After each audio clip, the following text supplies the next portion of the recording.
So in the previous video, we learned about the Thorndike trial and error theory of learning. In this video, we'll be learning about the classical theory of learning by conditioning. Okay, so this is the second theory of learning, and this theory of learning by conditioning,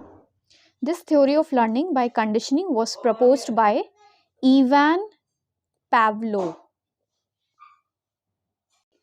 Ivan Pavlov. Okay, he was a Russian physiologist. तो इन्होंने अपनी theory को explain करने के लिए एक experiment किया था विद अ डॉग. ओके, तो इन्होंने अपनी थ्योरी को एक्सप्लेन करने के लिए एक्सपेरिमेंट किया था विद अ डॉग. और ये थ्योरी को अंडरस्टैंड करने के लिए और बेटर अंडरस्टैंड करने के लिए you need to learn some terminologies which are. तो the first terminology is stimulus. Okay, and the next one is response. Stimulus क्या होता है? स्टिमुलस मतलब होता है उकसाना और रिस्पॉन्स मतलब होता है टू रिएक्ट, है ना, रिएक्ट करना. तो स्टिमुलस में ही नेक्स्ट टर्मिनोलॉजी है हमारी neutral stimulus. Okay, neutral stimulus क्या होता है? न्यूट्रल स्टिमुलस मतलब कि कोई ऐसा स्टिमुलस जिसकी वजह से कोई भी रिस्पॉन्स क्रिएट नहीं होगा. ठीक है. Next is unconditional stimulus. Next is unconditional stimulus. Unconditional stimulus वो होता है जिसकी वजह से एक रिस्पॉन्स क्रिएट होगा जो कि नेचुरल है and needs no training. Unconditional मतलब जिसकी वजह से अनकंडीशनल स्टिमुलस एक ऐसा स्टिमुलस जिसके लिए कोई आपने प्लानिंग नहीं की होगी. ठीक है, एक नेचुरल रिस्पॉन्स क्रिएट होगा which doesn't needs any training और एनी प्लानिंग. ठीक है. एग्जाम्पल, जैसे कि मान लीजिए कोई भी आपका कोई फेवरेट फूड है. ठीक है, उसका स्मेल की वजह से आपके मुंह में पानी आएगा, है ना. तो वो जो फेवरेट फूड था वो आपका अनकंडीशनल स्टिमुलस था और उसकी वजह से जो आपको मुंह में पानी आ रहा है, दैट मीन जो सलाइवेशन हो रहा है, that is the response created by that unconditioned stimulus. ठीक है, वो अनकंडीशनड स्टिमुलस मतलब कि आपके मुंह में पानी आया, वो एक आपका नेचुरल रिस्पॉन्स था. उसके लिए आपको कोई ट्रेनिंग नहीं दी गई, है ना कोई प्लानिंग की गई. That was a natural response created by an unconditioned stimulus. Okay, next is conditioned stimulus. Conditioned stimulus क्या होता है? It is a neutral stimulus that has been paired with an unconditional stimulus to bring about a response earlier caused only by the unconditional stimulus. Conditional stimulus एक neutral stimulus होता है जिसको हम एक unconditioned stimulus के साथ pair करते हैं टू क्रिएट अ रिस्पॉन्स. और वो रिस्पॉन्स सिर्फ अनकंडीशनड स्टिमुलस के साथ ही आ सकता है, इसलिए हम इसको अनकंडीशनड स्टिमुलस के साथ पेयर करते हैं.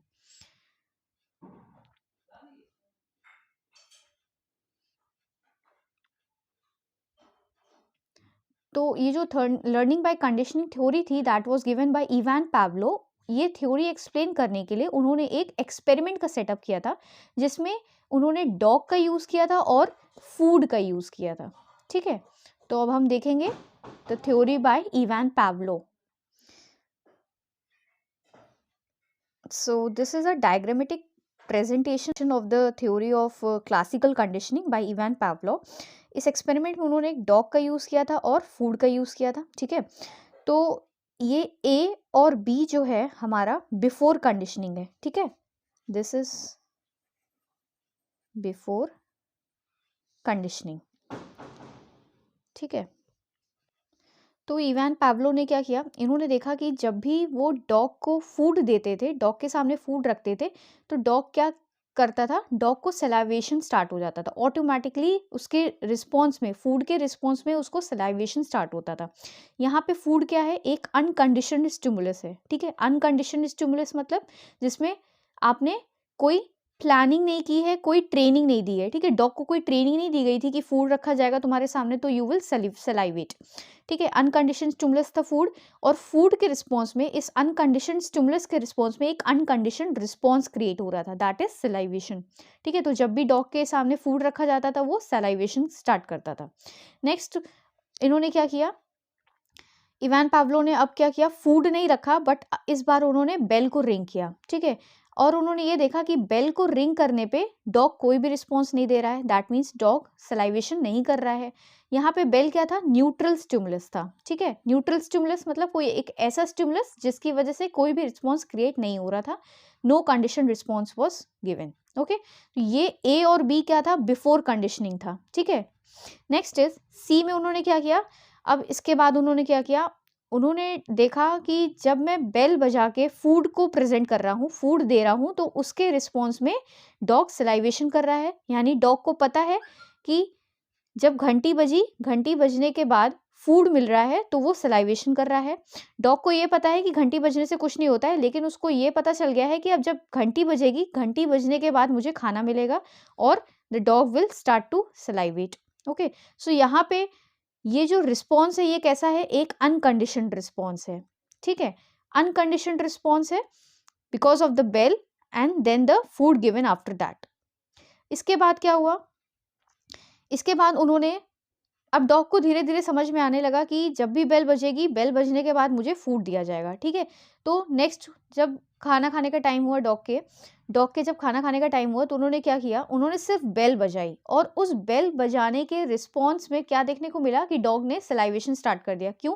क्योंकि अब डॉग को धीरे धीरे समझ में आने लगा था कि जब बेल बजेगी तो बेल बजने के बाद मुझे खाना मिलेगा, जिसकी वजह से सलाइवेशन स्टार्ट हो गया। तो जो बेल थी that worked as a conditioned stimulus, जिसके रिस्पॉन्स में सलाइवेशन स्टार्ट हुआ, that was a conditioned response. ठीक है,